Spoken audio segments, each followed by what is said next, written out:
حضور میری تو ساری بہار آپ سے ہے۔ حضور تشریف لے آئے۔ میں نے حضور سے بھی کچھ پوچھا۔ جب میں نے حضور سے پوچھا تو حضور نے میری جانب غور سے دیکھا اور پھر مسکرا کے بولے، ابو ہریرہ بھوک لگی ہوئی ہے؟ میں نے عرض کیا حضور بھوک لگی ہوئی ہے۔ تو چونکہ مسئلہ میرا یہی تھا، کہا پھر آ جاؤ میرے ساتھ۔ پھر وہ واقعہ آپ نے علماء سے سنا ہے کہ دودھ کا ایک پیالہ تھا اور 70 آدمی پی گئے۔ کہتے ہیں حضور نے پوچھا گھر والوں کو کچھ ہے؟ کہا دودھ ہے۔ کہا ابو ہریرہ جو صفہ پہ بیٹھے ان کو بھی بلا لاؤ۔ آقا کو ایک کا نہیں سب کا ہی خیال ہے۔ اللہ اکبر۔ کہتے ہیں میں پریشان ہو گیا، دودھ کا ایک پیالہ اور یہ 70 آدمی ہیں، ایک ایک گھونٹ بھی نہیں آئے گا، لیکن حکم تھا تعمیل کی، بلا لایا۔ حضور نے پیالہ میرے ہاتھ میں دیتے ہوئے کہا دائیں سے شروع ہو جاؤ۔ کہتے ہیں میں جب دائیں سے شروع ہوا، ایک کو دودھ دیا، اس نے سیراب ہو کے پیا، ایک قطرہ بھی کم نہ ہوا۔ میرے دل کو تسلی ہو گئی۔ میں نے کہا دودھ کا تعلق کوثر کی نہر سے جڑ گیا ہے۔ حضرت ابو ہریرہ فرماتے پھر دوسرے نے پیا، تیسرے نے پیا، 70 آدمی دودھ پی گئے۔ پھر فرمایا ابو ہریرہ اب کون باقی؟ عرض کی حضور ایک میں باقی، ایک آپ باقی۔ فرمایا ابو ہریرہ اب تم پیو۔ کہتے ہیں میں نے پیا، سیراب ہو کے پیا۔ حضور فرمایا ابو ہریرہ اور پیو۔ کہتے ہیں میں نے اور پیا۔ پھر حضور نے فرمایا ابو ہریرہ اور پیو۔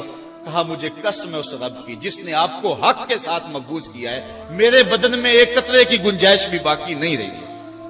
تو حضور علیہ الصلوۃ والسلام نے میرے ہاتھ سے وہ پیالہ لیا اور خود نوش جاں کر لیا۔ میرے استاد فرمایا کرتے تھے ایک پہلو تو یہ ہے کہ دودھ کا ایک پیالہ 70 آدمیوں کو کافی ہو گیا، اور ایک پہلو یہ بھی تو دیکھو دو جہاں کا سردار ہے، 70 آدمیوں کا جوٹا پی رہا ہے۔ تو کہا وَآمَرَنِي اللَّهُ أَسْأَلَ أَحَدًا شَيْئًا، مجھے حضور نے حکم دیا ہے کہ کسی سے ابو ذر سوال نہیں کرنا۔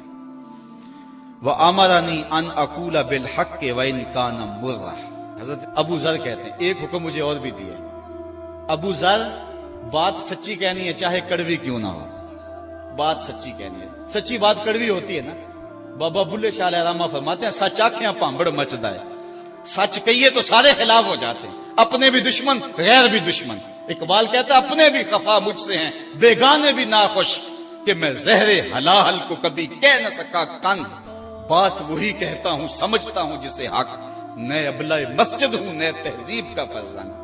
میرے والد گرامی ایک دن فرمانے لگے بیٹے جب ہر وقت لوگ پھول ہی پھینکے تو پھر سوچا کرو کہ حضرت حسین نے حق کہا تھا، لوگوں نے تلواریں اور تیر بھی پھینکے تھے، اس لیے حق کہنا کڑوا بھی ہوتا ہے، سچ کیا پانبڑ مچتا ضرور ہے، لیکن کہا ابو ذر جو بھی ہو جائے کہنا حق ہی ہے، کہنا سچ ہی ہے، اگرچہ کڑوا کیوں نہ ہو، اگرچہ سارا زمانہ ناراض کیوں نہ ہو جائے، اگرچہ سارا زمانہ دشمن جاں کیوں نہ بن جائے۔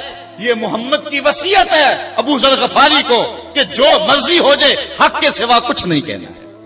یہ مجھے حکم دیا، حضرت ابو ذر کہتے ہیں وَآمَرَنِي أَنْ أَقُولَ بِالْحَقِّ وَإِنْ كَانَ مُرًّا، اگرچہ کڑوا بھی ہو میں نے حق ہی کہنا ہے۔ وَآمَرَنِي أَلَّا أَخَافَ فِي اللَّهِ لَوْمَةَ لَائِمٍ، حضور نے مجھے ایک حکم یہ بھی دیا، کہا ابو ذر اللہ کے راستے میں کسی ملامت کرنے والے کی ملامت سے نہ ڈرنا۔ ایک لفظ آپ سنتے ہیں لوگ کی آکھن گے، لفظ سنے ہیں نا، لوکی کی آکھن گے، ہم کچھ کام کرنا چاہتے ہیں اور کہتے ہیں کہ نہیں کرتے، لوگ کی آکھیں گے، اور کچھ کام ان سے رکنا چاہتے ہیں اور ہم کہتے ہیں جی اگر رک گئے تو لوکی کی آکھیں گے۔ تو فرمایا اے ابو ذر لا اخاف فی اللہ لومۃ لائم، یہ حضرت ابو ذر غفاری کہتے ہیں حضور نے مجھے کہا جب اللہ کا معاملہ آ جائے پھر کسی ملامت کرنے والے کی ملامت سے نہ ڈرنا، جو رب کی رضا کا سبب ہو وہی کر گزرنا۔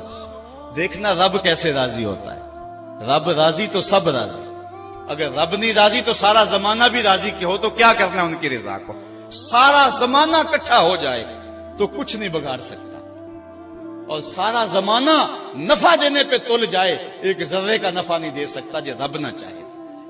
اس لیے حضرت شیخ سعدی شیرازی فرماتے ہیں بعض اوقات بندہ اللہ کو ناراض کر کے خلق کو راضی کرتا ہے، اللہ اسی مخلوق کو اس کے اوپر مسلط کر دیتا ہے، اسی مخلوق کو اس کے اوپر مسلط کر دیتا ہے۔ کہا ہے ابو ذر میری یہ نصیحت بھی سنو کہ اللہ کے راستے کے اندر کبھی بھی ملامت کرنے والے کی ملامت سے ڈرنا نہیں ہے۔ وَآمَرَنِي أَنْ أَكْثِرَ مِنْ قَوْلِ لَا حَوْلَ وَلَا قُوَّةَ إِلَّا بِاللَّهِ فَإِنَّهُنَّ مِنْ كَنْزِ تَحْتَ الْعَرْشِ، اے ابو ذر آخر میں تمہیں ایک وظیفہ بھی بتاؤں، کثرت کے ساتھ لا حول ولا قوت الا باللہ پڑھنا۔ یہ حضور نے حضرت ابو ذر سے کہا کثرت کے ساتھ یہ وظیفہ پڑھنا۔ کہا یہ وظیفہ کوئی چھوٹا وظیفہ نہیں ہے، فَإِنَّهُنَّ مِنْ كَنْزِ تَحْتَ الْعَرْشِ، کہا عرش کے نیچے جو خزانہ ہے نا، یہ لفظ وہاں سے آئے ہیں۔ عرش کے نیچے جو اللہ کا خزانہ خاص ہے، لا حول ولا قوت الا باللہ، یہ لفظ وہاں سے آئے۔ علماء نے کہا ہے، حدیث میں آتا ہے کہ لا حول ولا قوت الا باللہ 99 بیماریوں کا علاج ہے، 99 روحانی بیماریوں کا علاج ہے، جس میں سب سے کم درجے کی بیماری غم اور ہم ہے۔ تو کہا یہ کثرت کے ساتھ وظیفہ پڑھنا اور کثرت کے ساتھ یہ بات کہنا، اس لیے کہ یہ عرش کے خزانے کا تحفہ ہے جو تمہیں دیا گیا ہے۔ حضرت معاذ بن جبل رضی اللہ تعالی عنہ سے ایک روایت مروی ہے، کہتے ہیں اوصانی رسول اللہ صلی اللہ علیہ وسلم بعشر کلمات، مجھے حضور نے 10 چیزوں کی وصیت کی، 10 چیزیں ارشاد کی۔ وقت سمٹ گیا، میں اختصار سے پڑھ رہا ہوں۔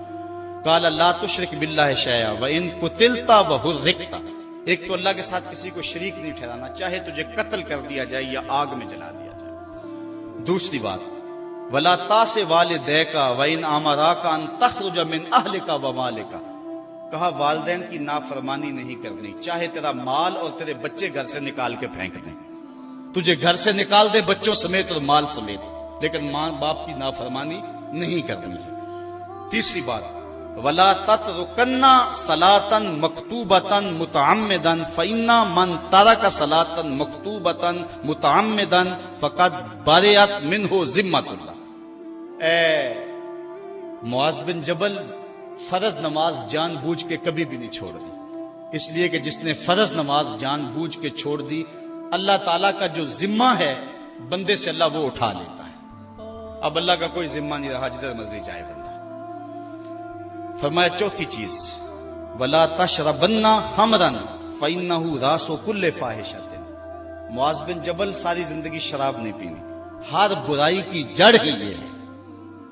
پانچویں چیز فرمائی وَإِيَّاكَ وَالْمَعْصِيَةَ فَإِنَّ بِالْمَعْصِيَةِ حَلَّ سَخَطُ اللَّهِ، اللہ کی نافرمانی سے بچنا، اللہ کی نافرمانی کرو گے تو اللہ کی ناراضگی درست ہو جائے گی تمہارے اوپر۔ چھٹی چیز فرمائی وَإِيَّاكَ وَالْفِرَارَ مِنَ الزَّحْفِ وَإِنْ هَلَكَ النَّاسِ، کہا جب جنگ لگی ہو تو لوگ کٹ کٹ کے گر بھی رہے ہوں لیکن تو میدان چھوڑ کے نہیں بھاگنا۔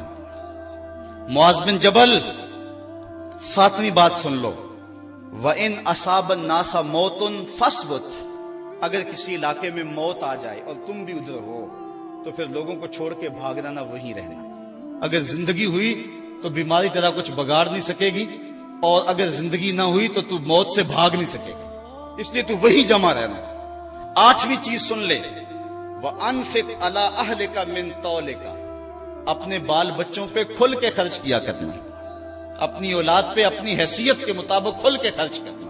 نویں چیز بھی سن لے وَلَا تَرْفَعْ عَنْهُمْ عَصَاكَ أَدَبًا، اپنی اولاد کو تربیت سکھانے کے لیے اپنا ڈنڈا جو ہے اس کو نہ توڑنا، اپنا عصا جو ہے اس کو ایک سائیڈ نہ رکھ دینا، بلکہ جو ہے ادب کے لیے ان کو تعظیم سکھانے کے لیے جو ہے وہ اپنا ڈنڈا اپنا کوڑا لٹکا کے رکھنا، تاکہ ان کے سینے میں خوف رہے۔